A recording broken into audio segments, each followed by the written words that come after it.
Vilain sentiment qui a détruit des familles et qui continue de saccager, de ruiner des histoires, à savoir la jalousie. Pour en parler aujourd'hui, nous recevrons sur notre plateau une dame qui a été victime de ce méchant et vilain sentiment. Mais avant, je voudrais donc vous souhaiter de rester câblés, comme on le dit chez nous au Bénin. Et puis je vous souhaite très bonne écoute à la suite de cette histoire. Mais vous le savez, shalom chez vous et que Point d'accord commence.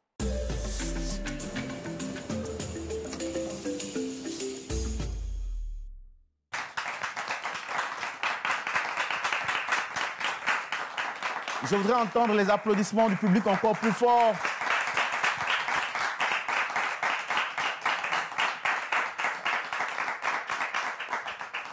Et oui, ce sont ces applaudissements qui témoignent, bien entendu, de votre fidélité à Point d'accord, très cher public. Et c'est également ces applaudissements qui montrent que nous sommes bien entendu sur le plateau de Point d'accord. Très heureux de vous retrouver en cette nouvelle semaine. Vous le savez, quand on dit nouveau numéro, on parle également de la présence de notre pasteur consultant qui ne manque jamais de répondre à l'appel, notre pasteur Tchoumou.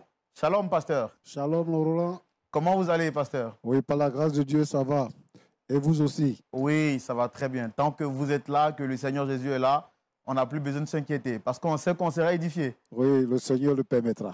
Oh, en tout cas, que le nom du Seigneur soit béni. Amen. Et puis, juste à vos côtés, une présence également merveilleuse de la part de notre Seigneur Jésus-Christ, le pasteur Lindsay Nadine Benoît. Shalom, pasteur. Shalom, shalom, Roland.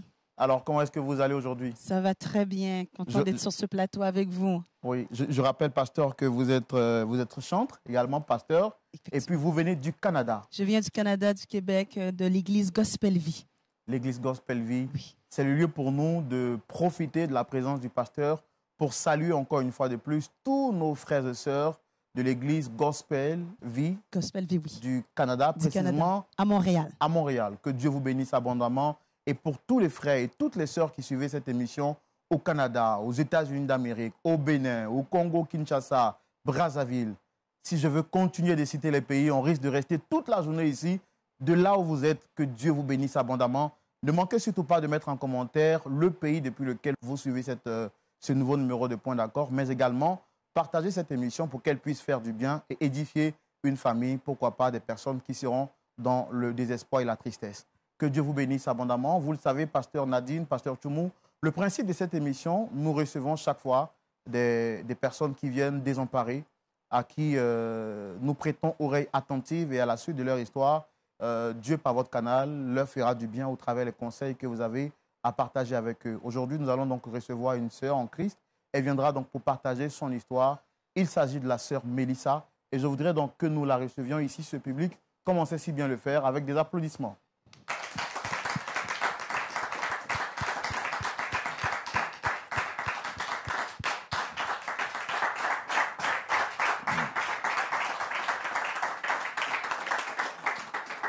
Merci, très cher public également. J'ai omis de vous dire bonjour, de vous saluer également. Merci d'être là avec nous. Que Dieu vous bénisse abondamment. Merci pour vos applaudissements. Et c'est d'ailleurs avec ces applaudissements que nous avons reçu notre sœur Mélissa. Shalom. Shalom, frère Roland. Comment est-ce que vous allez? Je vais très bien. Ça va bien, j'espère? Pas parfaitement. Pas parfaitement. Mais on est sûr qu'avant que vous ne puissiez retourner chez vous, les choses iront pour le mieux. C'est ce qu'on espère, en tout cas par la grâce de Dieu. Alors, avant de commencer, je voudrais rapidement faire les présentations. Je suis le frère Roland. Juste en face, vous avez le pasteur Jean-Yves Tchoumou. Vous m'avez dit que vous êtes habitué à l'émission, donc sûrement que vous le connaissez. Le pasteur Jean-Yves Tchoumou, pasteur consultant sur cette émission. Et puis, juste à ses côtés, vous avez également le pasteur Nadine, qui nous vient du Canada, qui sera là et qui est là avec nous aujourd'hui, qui va écouter votre histoire attentivement. Pas dans l'optique de vous juger, mais de comprendre ce qui s'est réellement passé et vous apporter des conseils à la lumière de la parole de Dieu. Je voudrais déjà que vous vous sentez relax, tranquille, parce que vous êtes chez vous à la maison. On n'est pas ici pour vous condamner. Notre rôle, ce n'est pas cela. C'est de vous écouter et vous donner des conseils à la lumière de la parole de Dieu. D'accord? Merci, frère. D'accord. Je rappelle donc que vous êtes sœur Mélissa, vous êtes âgée d'une bonne vingtaine d'années. Et vous êtes chrétienne au sein d'une assemblée. Je rappelle également que vous êtes mariée et mère d'un enfant. C'est sûr. Super. Alors, parlez-moi un tant soit peu de votre foi chrétienne. Je l'ai dit, vous êtes chrétienne, mais depuis combien de temps déjà que vous pratiquez la religion chrétienne? Merci, frère Roland. J'aimerais remercier aussi LMTV, ce qu'ils apportent. Pasteur, tout le monde l'entend, j'espère. D'accord. Écoutez, je sais que ce n'est pas facile, d'accord, mais s'il vous plaît, faites l'effort de parler un peu plus fort. Je l'ai dit, hein, vous avez le pasteur Tchoumou, pasteur Nadine, des frères et sœurs dans la foi. Et derrière ces caméras, il y a des milliers de personnes qui suivent votre histoire. On n'est pas là pour vous condamner. Rassurez-vous. On veut comprendre qu'est-ce qui vous arrive et pourquoi vous êtes ici avec nous. En Donc, fait, allez-y, j'ai parlez plus fort. tellement Allez. la gorge nouée. Je sais pas, j'ai tellement mal que je sais pas comment m'exprimer au fait. Ça va aller. Nous, on est avec vous. On vous aide à monter ensemble, à monter cette pente. Donc, sachez que vous n'êtes pas seul. Dites-moi, parlez-moi de votre foi chrétienne. Depuis combien de temps vous êtes converti maintenant? Ça fait maintenant 5 ans que je suis convertie en Christ. Je suis choriste dans une église. Je suis choriste dans une église. Donc, ça fait 5 ans que vous êtes converti et au sein de votre assemblée, vous êtes choriste. D'accord. Alors, tout naturellement, si vous êtes ici, c'est parce que vous souhaitez trouver une solution à un problème. Mais quelle est la personne que vous souhaitez recevoir sur ce plateau aujourd'hui?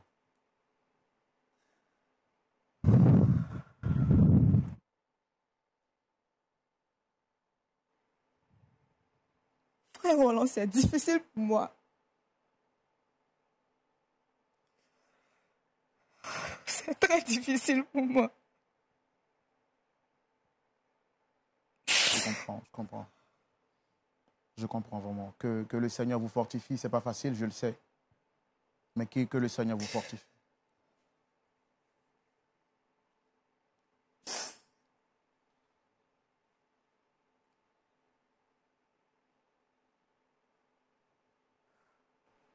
Il s'agit de mon époux, Monsieur Laurent. Ruben, s'il vous plaît. Donc, vous souhaitez rencontrer Ruben, Oui. votre époux.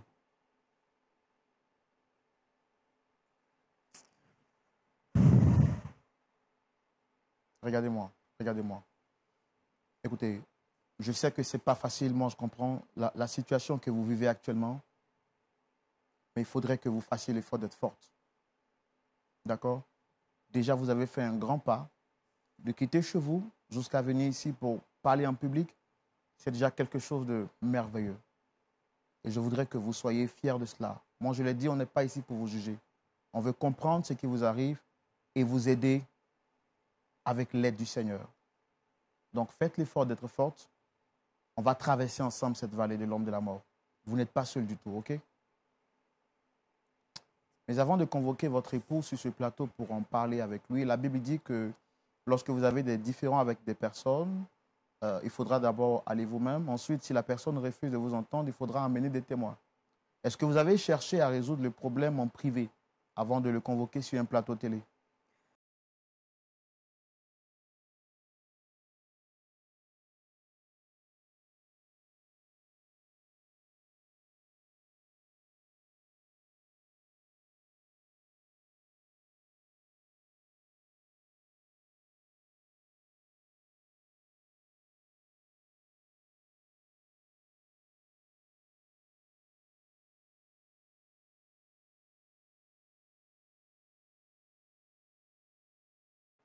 Vous l'avez dit, vous espérez que Point d'accord réussira à vous réconcilier. Et pour savoir ce qui s'est réellement passé, on le fera tout de suite dans notre rubrique Le grand déballage, et c'est maintenant.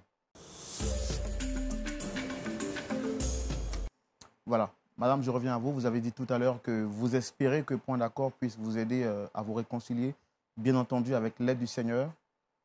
Mais qu'est-ce qui s'est réellement passé entre vous et votre mari?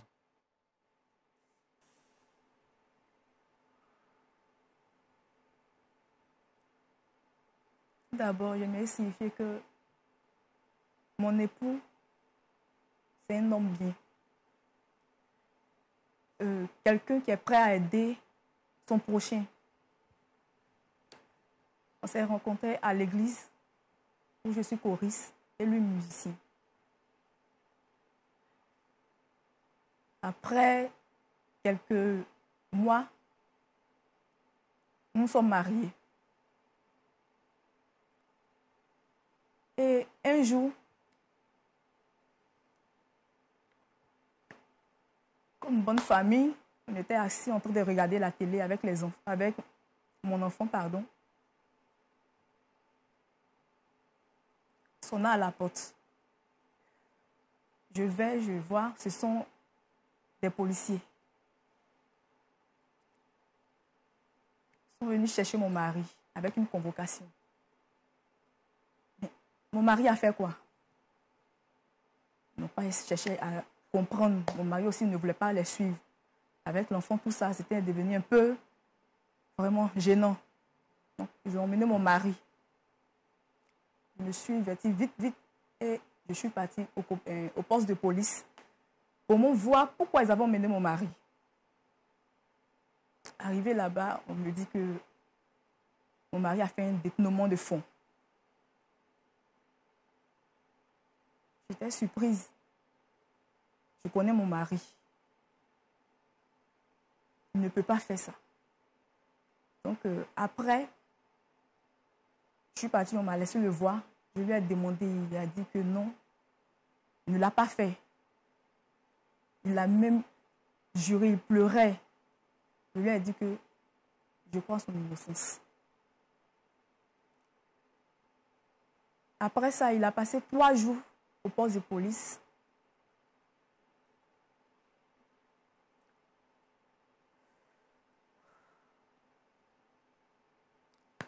Ils l'ont déféré, jugé et condamné pour 5 ans de prison. À partir de là, ma vie a été basculée.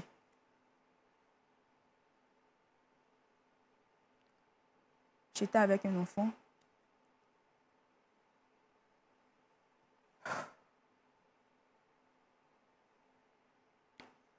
Ça a commencé à être difficile pour moi, même pour nourrir mon enfant. Il me manquait même de la nourriture à la maison. Comme on le dit, c'est dans les difficultés qu'on voit les meilleurs amis. Je n'ai vu personne. Même les amis de mon mari, tous mes amis, tout le monde m'avait tourné le dos.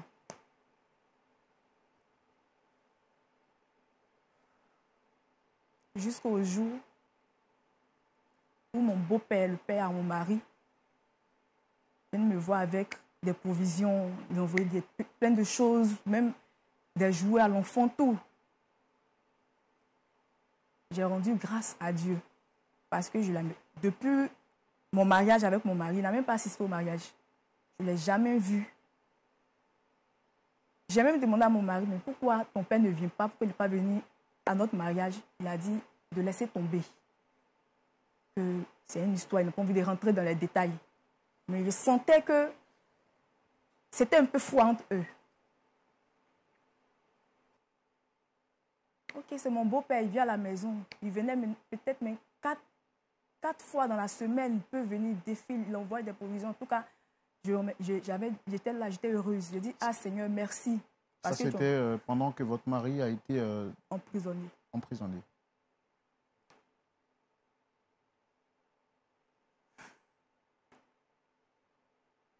Jusqu'au jour. Oh Seigneur.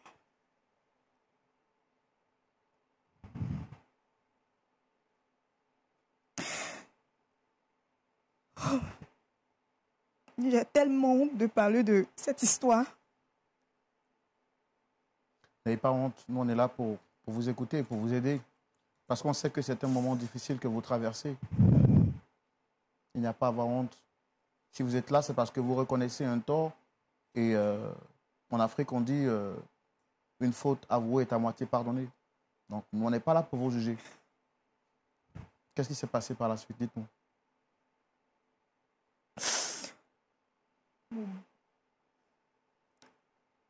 Mon beau-père a demandé à coucher avec moi.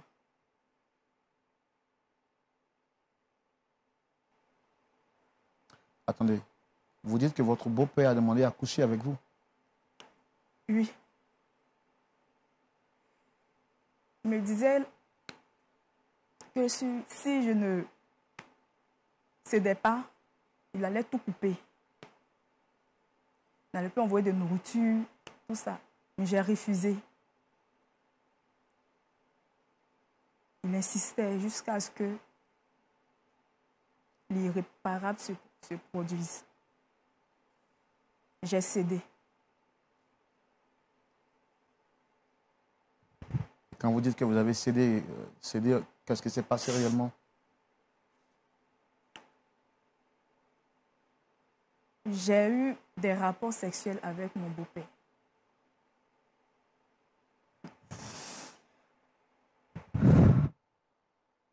Alors, quand toutes ces situations avaient commencé à vous arriver, est-ce que vous avez pris le temps d'en parler à votre pasteur?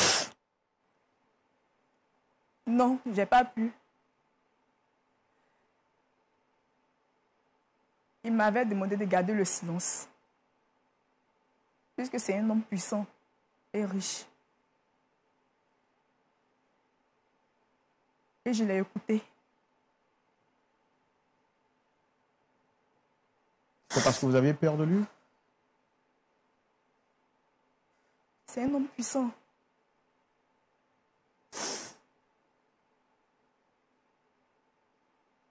Et j'avais peur aussi de lui. J'avais peur de lui. Très peur.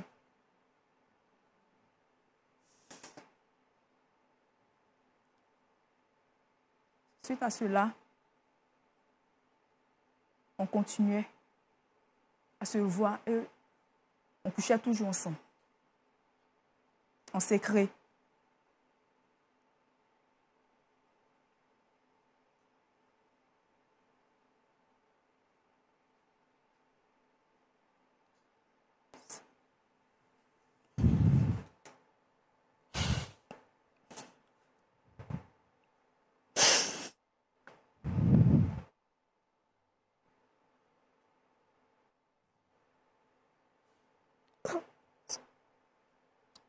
Alors, qu'est-ce qui s'est passé par la suite après ces temps de rapport?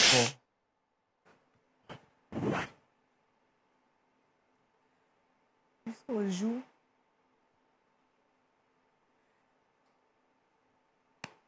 un soir, on était à la maison, mon beau-père et moi, dans la maison de mon mari.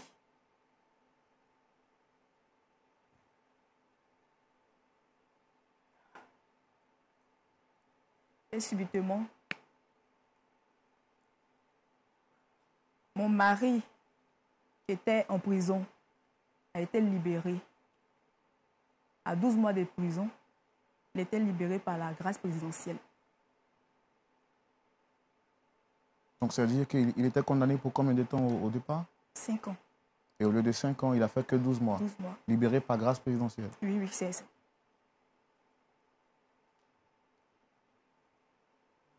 Voulant faire une surprise à sa famille,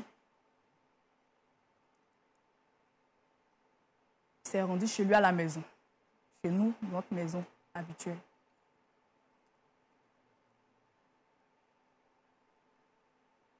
Et c'est là que il nous a surpris, moi et son père, dans le lit conjugal.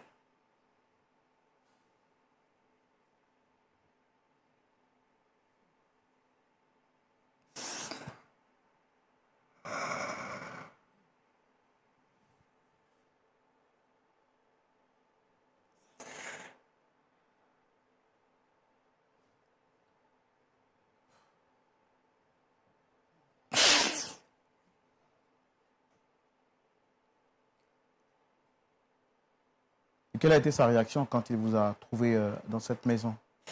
Il était scandalisé et très déçu. Il est sorti en courant de la maison. J'ai couru après lui.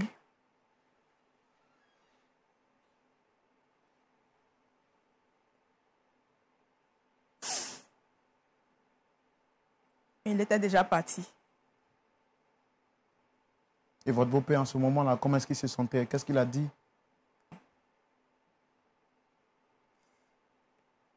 Il y avait l'impression qu'il s'en foutait, au fait.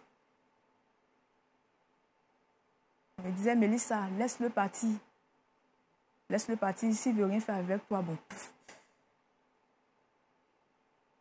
Donc, en fait, il avait fait ça pour lui faire mal.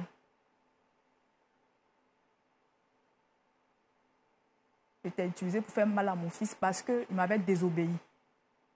C'est ce que votre beau-père a dit? Il s'en foutait.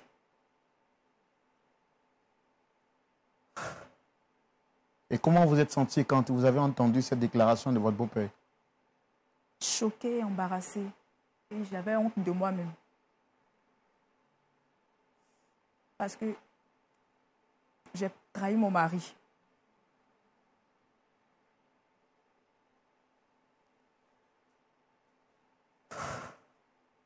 C'est pas facile pour moi. Et là, aujourd'hui, qu'est-ce que vous souhaitez lui dire quand vous le convoquez sur le plateau pour échanger avec lui? Qu'est-ce que vous souhaitez lui dire exactement? J'aime pas son pardon. Je veux simplement qu'il me pardonne parce qu'il veut qu'on divorce. Et moi, j'aime toujours mon mari, je ne veux pas divorcer.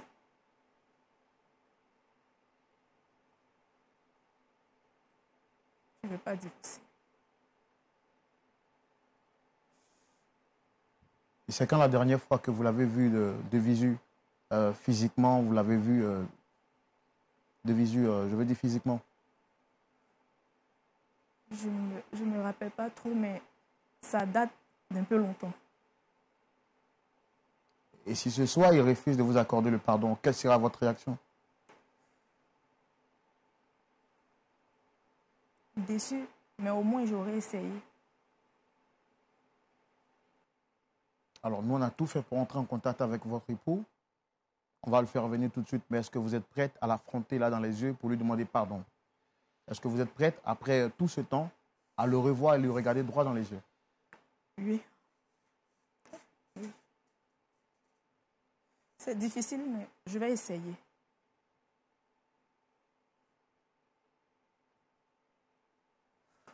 Pasteur Tchoumou, il y a des situations, tant que vous ne les avez pas vécues, il faut croire que, on peut croire qu'elles n'existent pas. Nous voici encore face à une montagne. Je n'ai pas les mots, c'est vraiment difficile. Mais bon, je pense qu'on va essayer de faire venir son époux pour tenter de trouver un point d'accord. Okay. Est-ce qu'il acceptera de pardonner à celle-là même qui l'a blessé, qui l'a trahi, grave, qui a couché avec son père? Mais la suite de l'histoire nous le dira. Public, merci de recevoir l'époux de Dame Mélissa sous vos applaudissements, s'il vous plaît.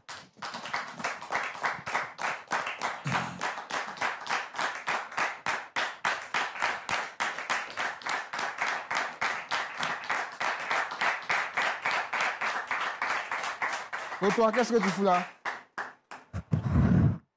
Mais attendez, qu'est-ce que fout là, cette dame? S'il vous plaît, monsieur. Monsieur, s'il vous plaît. Non, monsieur. Installez-vous, s'il vous plaît. Non, c'est impossible pour moi de m'asseoir. Parce que cette dame, c'est une sorcière, une égoïste. C'est la dernière femme que moi j'ai envie de voir sur cette terre. Elle est très égoïste. Une sorcière, très méchante. Elle m'a fait assez de mal. Je refuse de la voir. Je refuse. Je comprends ce que vous dites, s'il vous plaît. Ne me touche pas, ne me touche pas, ne me touche pas. Pardon. Écoutez, madame, s'il vous plaît, on va essayer de se rasseoir. Faites l'effort de vous rasseoir, s'il vous plaît. Monsieur, s'il vous plaît, je vous explique tout dans le détail, mais s'il vous plaît, rasseyez-vous. C'est un peu difficile pour moi, monsieur. Je vous demande pardon. Pour le respect que j'ai pour votre personne.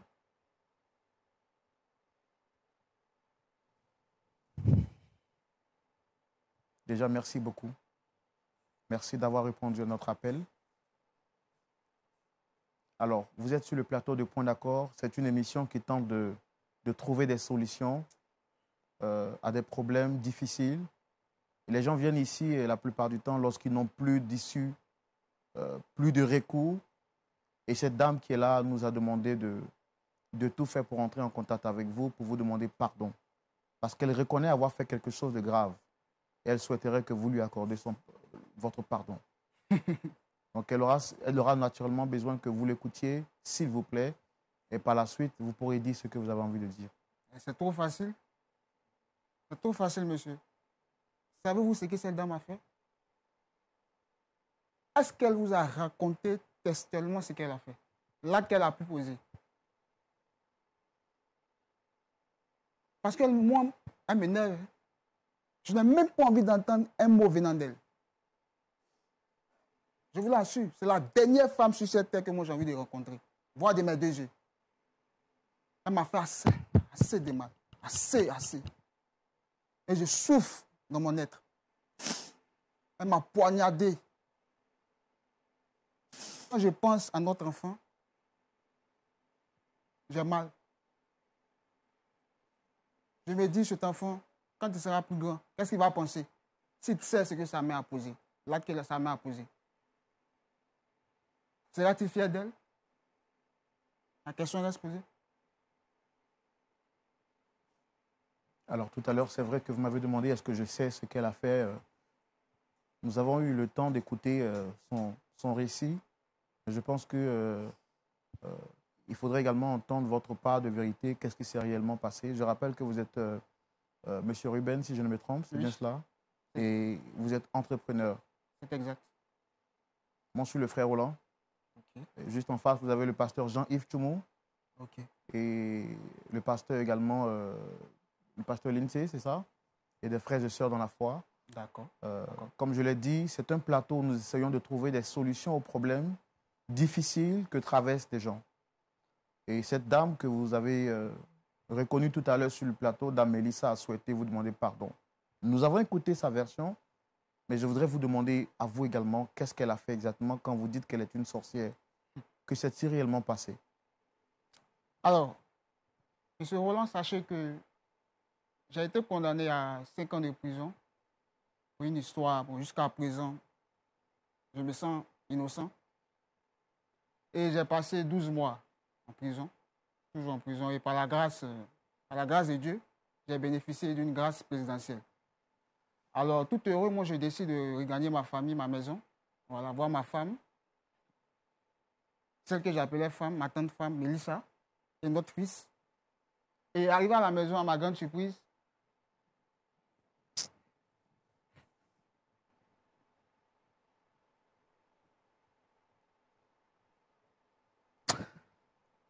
jusqu'à présent, je n'arrive pas à croire.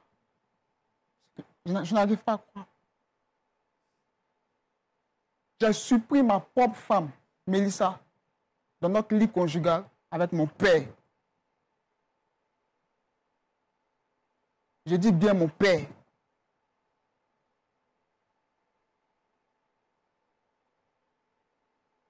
À ma place, quel serait votre sentiment? Pour quelqu'un qui a passé 12 mois en prison, qui a été condamné à 5 ans, qui revient et qui se voit coquifié par son propre père, pas une autre personne, ni son frère, ni un ami, mais par son père. C'est-à-dire la personne dont le sang coule en moi, dont je porte le nom.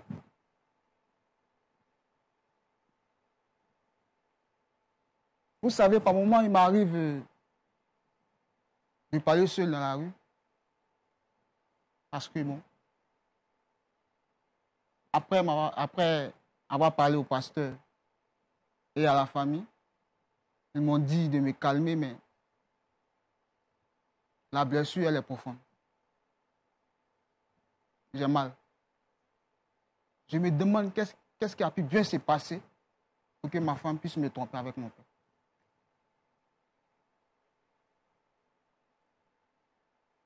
Mais je me dis, est-ce que me suicider pourra arranger la chose? Laisser notre enfant orphelin de père. L'enfant, il est petit, il ne sait rien. Non, jusque-là, moi, j'attends vraiment de savoir qu'est-ce qui a pu bien se passer. Et quelle a été votre réaction à la suite de cette mauvaise surprise? Après avoir vu l'acte, je n'ai pas dit un mot. Je suis sorti de la maison, tout triste. Et quelques jours plus tard, je suis allé voir le pasteur, la famille de cette dame, pour leur dire que moi, je ne veux plus d'elle. Que c'est mieux qu'on divorce et l'enfant, on pourra s'occuper de lui. Moi, je trouve que c'est la meilleure solution.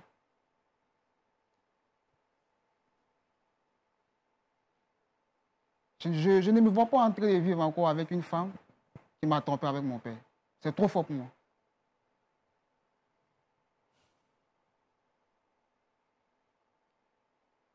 Dame Mélissa, vous avez demandé à faire venir votre époux. Je vois que ce n'est pas facile pour vous, malgré vos larmes qui coulent. Il est là, qu'est-ce que vous avez à lui dire? Droit dans les yeux. Ce sont des larmes de crocodile, ça. Arrête ça.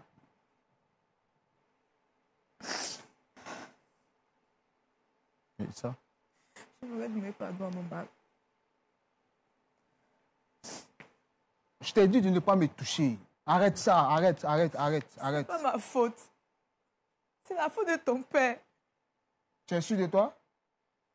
Il m'a utilisé pour te faire du mal, c'est pas ma faute. Je ne voulais pas le faire. Donc, vas-y, raconte. Tu as commencé. Fais pitié. Frère, à cause de Dieu. Tu sais, je t'aime toujours. Je ne veux pas qu'on divorce. Je t'en supplie.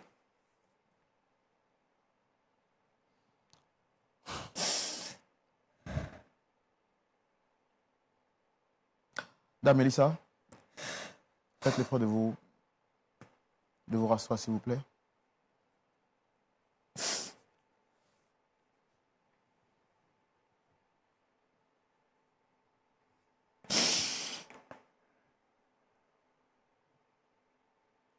Alors, est-ce que vous lui avez dit ce que vous m'avez dit en privé avant qu'il n'arrive? Concernant l'acte de son père, qu'est-ce que vous m'avez dit en privé?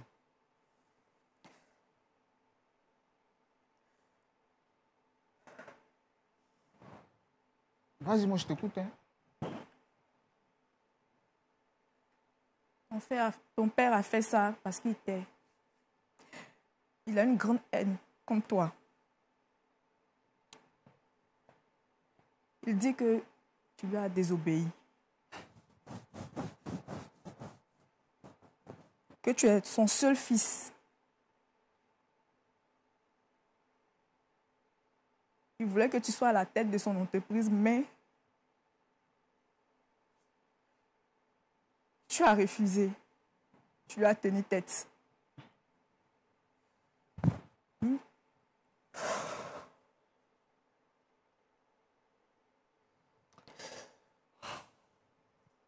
Même ton emprisonnement, il a la tête. Tu dis quoi? C'est mon père qui a formaté ce coup pour que je parte en prison.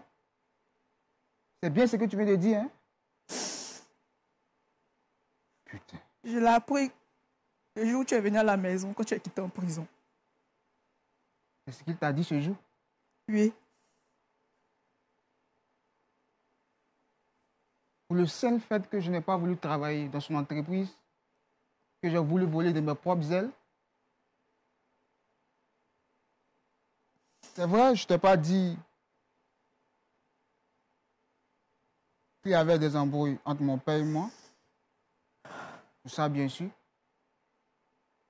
Voilà l'une des principales causes de son absence lors de notre mariage.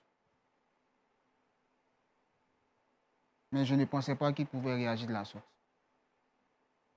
Est-ce que vous croyez votre père capable de faire ça? Bon, mon père était fâché contre moi, puisqu'il avait une entreprise. Et moi, j'ai décidé de voler de mes propres ailes. C'est-à-dire, je ne voulais pas rester entre les jupons du papa. Je ne suis pas un enfant. Il n'a pas apprécié cela. Bon, moi, je suis grand, j'ai décidé de fonder ma famille, tout et tout. Et ça ne lui a pas plu. Et je me rappelle, une fois j'ai décidé d'intégrer un parti politique qui est opposé au sien. Et ça, il n'a pas du tout digéré. Je crois que c'est une haine qu'il a gardée en lui, envers moi. Mais que ce soit, peu importe le motif, est-ce que vous croyez que ce soit légal que votre père vous en veuille jusqu'à vous conduire en prison? Mais il n'y a pas d'illégalité. Je suis son fils, je suis libre de voler. Je suis libre de faire ce que je veux. Du moment où je ne nuis pas... Apparemment, vous semblez ne pas être choqué d'apprendre que c'est votre père qui vous a conduit en prison. Si.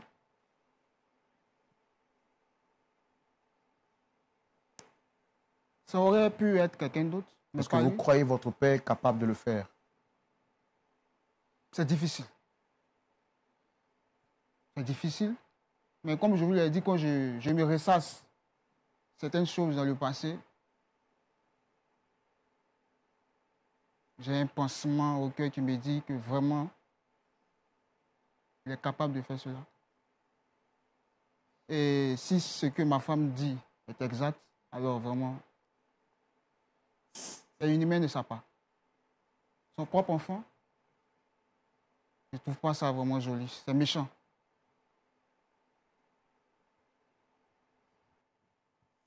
Pasteur Tchoumou, un autre problème, hein? Oui. Tout à l'heure, on ne s'attendait pas à entendre toutes ces déclarations qu'on vient d'entendre de Dame Mélissa. Véritablement, Pour oui. elle, son père, le père de notre frère en face, est à l'origine de son emprisonnement. Et il aurait fait tout cela pour être à l'origine pour punir son fils qui aurait désobéi à sa demande. Oui. Je voudrais rapidement prendre l'avis de Pasteur Lindsay juste à côté pour savoir également qu'est-ce qu'elle pense de ce problème en 2-3 petites minutes et également avoir son point de vue sur le sujet en question. De ce que je peux entendre, ici, il y a vraiment 2 personnes blessées, vraiment meurtries dans leurs émotions. En fin de compte, tous les 2, vous avez été trahis. D'un côté, madame par le beau-père et monsieur ici par son épouse et en plus par votre père. Mais le point que je rajouterais, c'est qu'en fin de compte, pour monsieur, il y a une histoire qui vous manque par rapport à votre épouse qu'elle ne vous a pas encore dit. Et comme vous avez expliqué, vous avez quitté la maison directement quand vous avez vu la scène, mais elle n'a pas pu vraiment vous expliquer vraiment tous les aboutissants de qu'est-ce qui s'est passé. Mais je comprends votre peine. Mais avant de prendre une décision, en tout cas moi, pour ma part, vous devriez encore vous rencontrer, vous parler et analyser ensemble vraiment tout ce qui s'est passé, comment tout cela est arrivé. Et puis par la suite, essayer de voir quelle décision on peut prendre ensemble. Mais pas prendre une décision sur une émotion, mais vraiment aller voir tous les faits. Et pour madame, c'est certain que vous avez essayé de garder le cap, mais vous avez malheureusement flanché et vous êtes tombé. Mais tout ce que je peux vous dire, même si vous êtes tombé, Dieu est capable quand même de vous restaurer. Mais au-delà que Dieu va vous restaurer, mais vous avez besoin aussi de vous pardonner. Et aussi de pouvoir être en mesure de recevoir aussi le pardon de votre conjoint, que lui aussi, il faut le comprendre que ça va lui prendre aussi du temps à accepter ce pardon. Mais avec Dieu, tout est possible. Alors moi, c'est ça que je dirais, mon frère Roland, par rapport à cela, de ne pas prendre de décision sur l'émotion, mais de faire confiance à Dieu dans cette situation-là, mais de prendre le temps de vous parler. Voilà ce que je pourrais rajouter. Merci beaucoup, Pasteur Nadine. Je rappelle que vous venez du Canada pour suivre cette émission également avec nous. Merci d'être là. Alors, le point de vue de notre pasteur consultant face à ce problème difficile, c'est tout de suite dans notre rubrique « À la loupe de la parole ». Pasteur Tchoumou. Oui, Roland. J'ai écouté l'histoire avec beaucoup de passion. Et j'avoue que je suis très choqué et déçu. Déçu d'un père immoral, un père inconscient, un père méchant. Selon l'histoire, il serait le fils unique de son père. Donc son père souhaiterait qu'il évolue dans son ombre. Donc, je voudrais ici souligner que le père lui-même, il est entrepreneur. Donc, il a un fils également qui est entrepreneur dans l'âme. Donc, il voudrait lui aussi entreprendre en dehors de l'entreprise de son père. Moi, je pense que c'est un fils à encourager et c'est un geste à louer quand on a fait un fils qui nous ressemble. On doit être heureux de cela. Qu'est-ce qu'il veut offrir à son fils? Qu'est-ce qu'il veut faire de son fils pour être choqué jusqu'à ce point pour dire que son fils lui a désobéi et que, bon, par rapport à cela, il se venge de son fils. Le monde est méchant aujourd'hui. Tu prends ton fils, tu le mets en prison et tu viens combler de toutes sortes de cadeaux son épouse que tu ne connais pas vraiment parce que tu n'étais pas au mariage, ça ne t'a pas intéressé d'être là. Maintenant que tu as mis ton fils en prison, tu viens pour coucher avec son épouse qu'il a laissée. Mais les enfants s'entendaient bien à leur maison. Ils élevaient leurs enfants. Ils étaient heureux quand le coup malheureux est arrivé. Donc, à imaginer qu'il y a des gens comme ça qui peuvent agir comme ça contre leurs propres enfants, c'est choquant.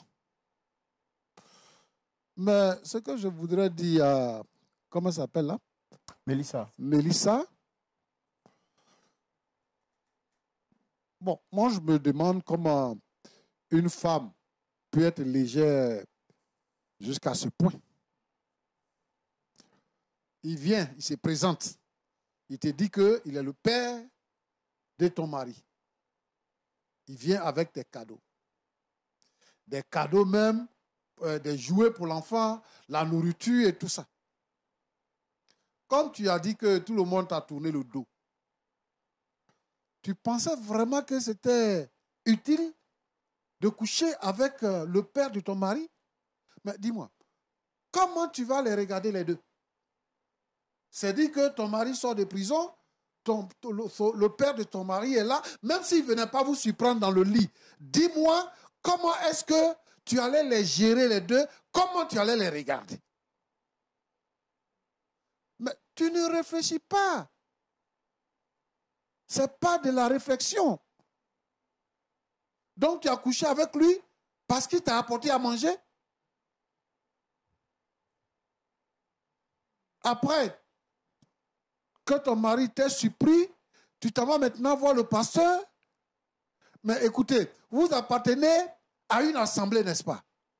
S'il y a des difficultés dans la maison parce que le mari est en prison, il faut que l'église se mobilise.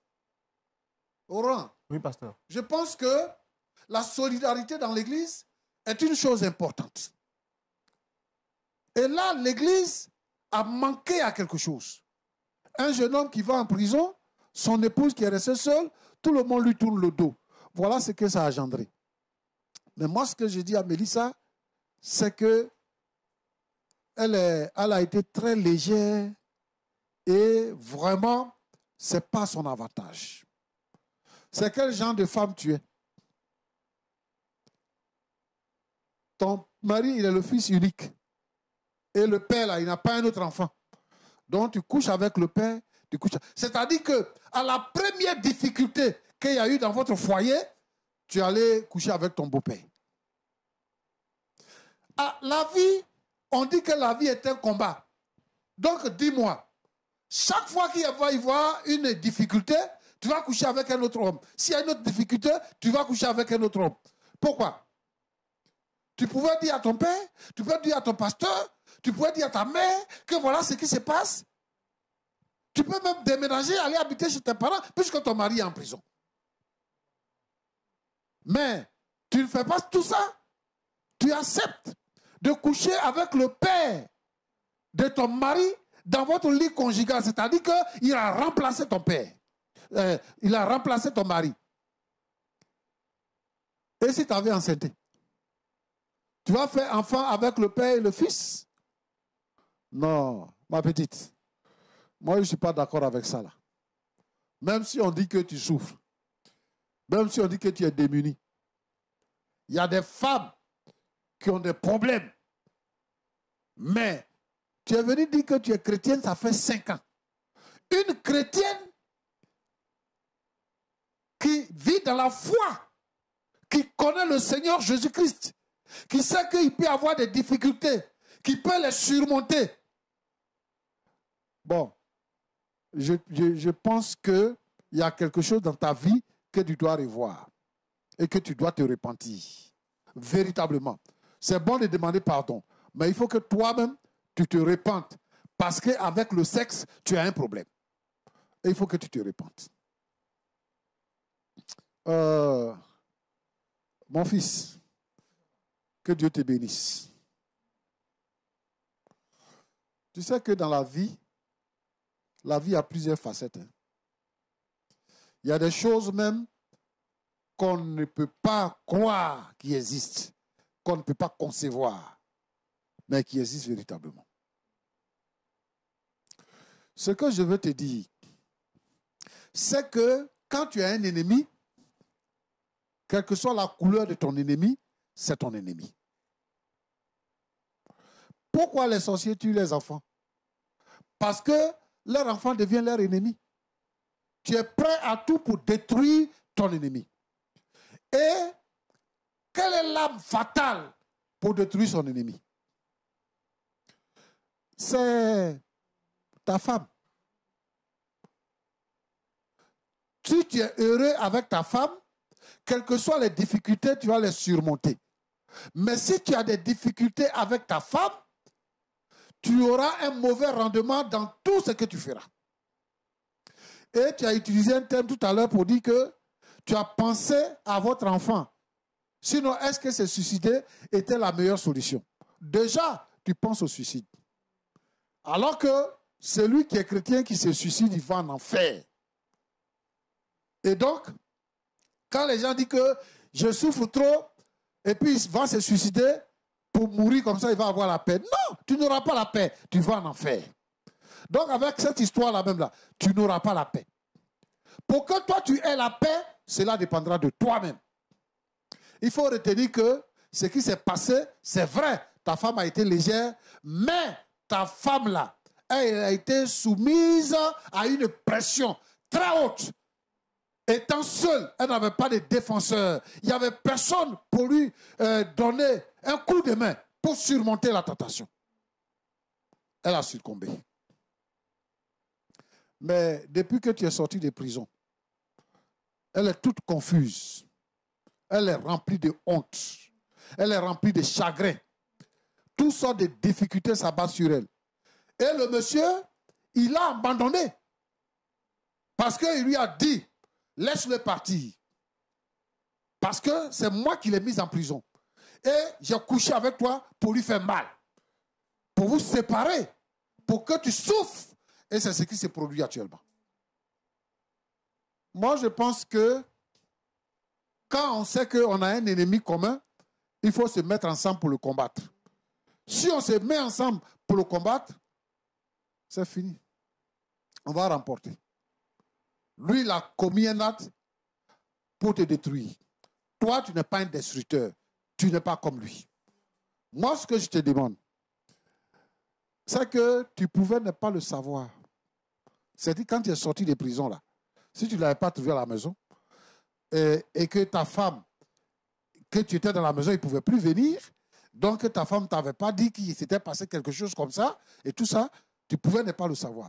Il y a des gens, il y a des foyers qui sont là, et puis les hommes trompent leurs femmes, les femmes trompent leurs maris, mais ces personnes-là ne sont pas au courant, jusqu'à ils vont dans la tombe avec ça. Mais quand il regarde sa femme est une femme fidèle, quand il regarde son mari est un homme fidèle. Dieu a révélé cela pour que tu le saches, et que désormais, tu saches marcher. Parce qu'après ça, c'est la mort qui allait venir. Moi, je pense qu'il faut te mettre avec ta femme. Il faut lui pardonner ce qui est arrivé. Dans la vie, tout peut arriver. Et ça, c'est arrivé. Mais vous pouvez surmonter. Si tu la laisses là, tu gagnes quoi? Tu vas gagner le chagrin. Tu vas gagner la douleur. Mais tu peux abandonner. tu peux renoncer à la colère, tu peux renoncer à la douleur, tu peux effacer de ta mémoire la trahison de ce qui est arrivé. Pardonner à ta femme et recommencer une nouvelle vie. Je veux dire quoi? Que le monde d'aujourd'hui, les gens ont refusé de marcher avec le Seigneur Jésus-Christ. Les gens ont rejeté Dieu. Et les gens ont remplacé Dieu par le mal. Ils appellent mal bien et ils appellent bien mal. Aujourd'hui, tu vois les homosexuels, tu vois les lesbiennes, tu vois les gens qui couchent avec les enfants, des pays développés qui veulent même voter des lois pour ne pas que ce soit un crime de violer une femme. Alors, le monde est détruit. Ouais. Ce que nous voulons enseigner aujourd'hui, c'est de dire aux chrétiens d'être vigilants. C'est de dire aux uns et aux autres d'être vigilants parce que le diable est déchaîné.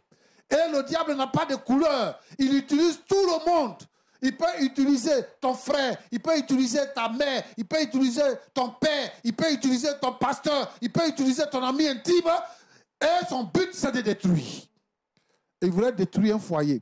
Et aujourd'hui, beaucoup de foyers sont en danger de destruction. La plupart des gens qui nous appellent, c'est pour dire que je veux divorcer, je veux divorcer, je veux divorcer. C'est ce que le diable veut. Et nous disons ici, non au divorce.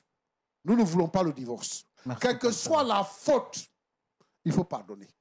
Parce que nous ne sommes pas comme les autres. Nous sommes chrétiens. Alors moi, je t'appelle parce que ta femme est venue nous voir. D'abord avec beaucoup de difficultés. Elle-même, elle a honte de prononcer ce qu'elle a dit. Mais venir sur un plateau de télévision pour pouvoir dire ce qu'elle a dit, pour demander ta clémence, parce qu'elle a dit qu'elle a tenté dehors avec le pasteur, ça n'a pas fonctionné. Et elle pense qu'ici, ça peut fonctionner. Nous disons non au divorce et nous disons oui au pardon. Et nous disons oui à la présence de Dieu dans les foyers. Alors, je voudrais que vous puissiez entendre mon message et changer votre position. Que Dieu vous bénisse. Merci beaucoup, pasteur Tchoumo. Vous avez dit, nous disons non au divorce, nous disons oui au pardon. Et le pasteur l'a dit, il faudrait que vous puissiez, il souhaiterait que vous entendiez son appel pour pardonner. Je voudrais vous redonner la parole, très cher monsieur, pour savoir qu'est-ce que vous avez à dire à la suite de ce que le pasteur Tchoumo vient de dire. Alors, monsieur Roland, j'ai écouté avec beaucoup d'attention les conseils et les propos du pasteur. Mais j'aimerais dire au pasteur que je vais prendre un sacré temps pour réfléchir. Il a dit beaucoup de choses qui sont vraies, mais actuellement, moi, je suis sur le choc. Donc, j'aimerais réfléchir, voilà, pour cerner les contours de toute cette affaire. Parce que quand je pense à notre enfant, j'ai un peu mal. Voilà, je me sens vraiment blessé. Mais néanmoins, je vais réfléchir et lui revenir. Ça, c'est mon dernier mot. Madame Mélissa, comment vous vous sentez après les paroles du pasteur Tchoumo?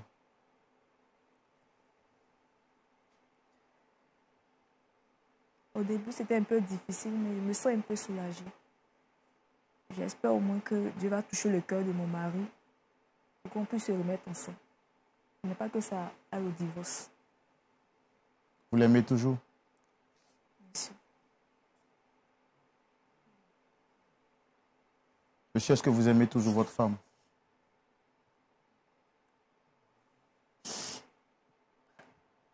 Pourquoi vous mentir? Bien sûr que oui. Mais vous souhaitez avoir du temps? Oui. Depuis l'acte en question, est-ce que vous avez revu votre père? Non, non. Lui, franchement, ça va être difficile pour moi de le voir. Parce que m'envoyer en prison, c'est comme s'il souhaitait ma mort, en fait. En prison, tout peut se passer. J'ai vécu des choses là-bas.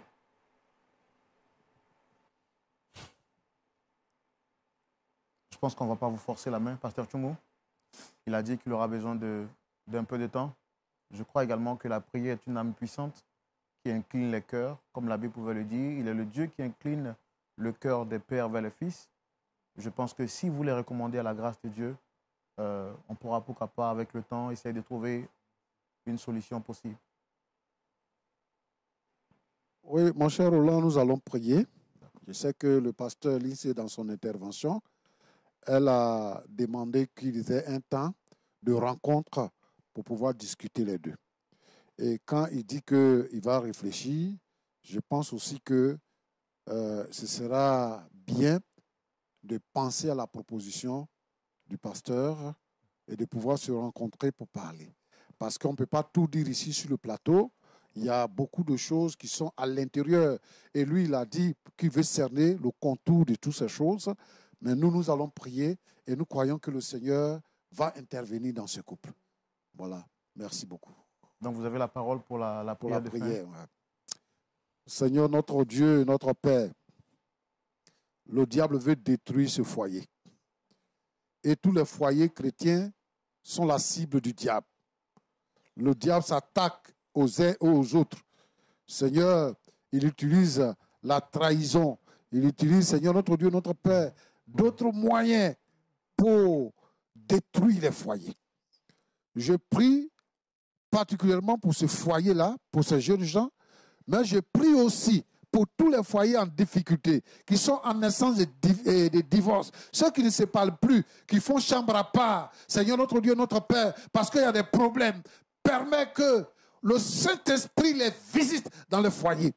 Et que, Seigneur, notre Dieu, notre Père, tout ce qui est obstacle, tout ce qui est œuvre maléfique, diabolique, qui s'instaure dans le foyer, soit brisé dans le nom de Jésus-Christ. Et que, Seigneur, notre Dieu, notre Père, le pardon s'installe, la communication s'installe, et que l'amour puisse remporter sur la haine. Seigneur, notre Dieu, sois béni. Au nom de Jésus-Christ. Amen. Amen. Merci à vous, très chers téléspectateurs. Merci, pasteur Lindsay, pasteur Tchoumou. Merci également à vous, très cher public. Merci d'être resté jusqu'à cette heure-ci. Je rappelle que nous recevions sur notre plateau Dame Mélissa, venue chargée, remplie d'amertume pour l'acte qu'elle avait posé envers son mari. Et je crois, par la grâce de Dieu, qu'elle a été déchargée, comme elle vient de le dire. Mais je voudrais vous poser la question, si vous étiez à la place du frère en question, est-ce que vous auriez accepté, vous, d'accorder le pardon à Dame Mélissa, qui vous aurait poignardé dans le dos? Je sais également que cette histoire vous demanderait naturellement d'avoir une suite. Et je rappelle que nous devons, à votre demande et à votre vision, bien entendu, trouver une suite à cette question épineuse qui se pose à nous. Pourquoi est-ce que le père de Ruben a bien voulu punir son fils, malgré qu'il soit son fils bien-aimé? Nous partirons à la rencontre du père en question pour essayer de trouver les réponses à ces questions. Je voudrais donc vous dire au revoir et vous souhaiter de passer une très bonne journée. Vous donnons rendez-vous ce samedi à partir de 19h30 pour suivre le culte en direct chez vous, en famille et avec les personnes que vous aimez. Dieu vous bénisse. Shalom et rendez-vous une autre fois avec le père de Ruben pour trouver un point d'accord définitif et total. Shalom chez vous.